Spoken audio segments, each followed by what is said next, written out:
तुम्ही देखील गर्भवती आहात, ही 5 घरकामे आजच थांबवा. ही घरगुती कामे तुमच्यासाठी आणि तुमच्या बाळासाठी धोक्याची ठरू शकतात.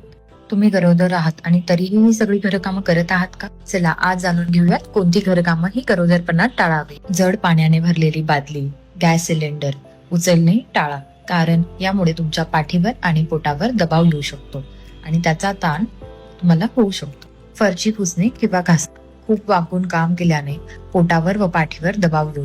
यामध्ये तिसरं म्हणजे कपडे धुणे. जास्त वेळ उभे राहून कपडे धुणे किंवा पिळणे यामुळे तुमच्या गर्भाशयावर दबाव येऊ शकतो आणि त्यामुळे तुम्हाला थकवा निर्माण होऊ शकतो. चौथं म्हणजे घरगुती कामानिमित्त वापरले जाणारे केमिकल. त्यामध्ये टॉयलेट क्लीनर, ब्लीच यासारखी तीव्र रसायने वापरली जातात. ती तुमच्यासाठी व तुमच्या बाळासाठी धोक्याची ठरू शकतात. पाचवं म्हणजे खुर्ची किंवा पायरीवरून चढणे. गर्भावस्था म्हणजे स्वतःला त्रास देण्याचा काळ नसून स्वतःची काळजी घेण्याचा, मदतीचा हात मागण्याचा काळ आहे.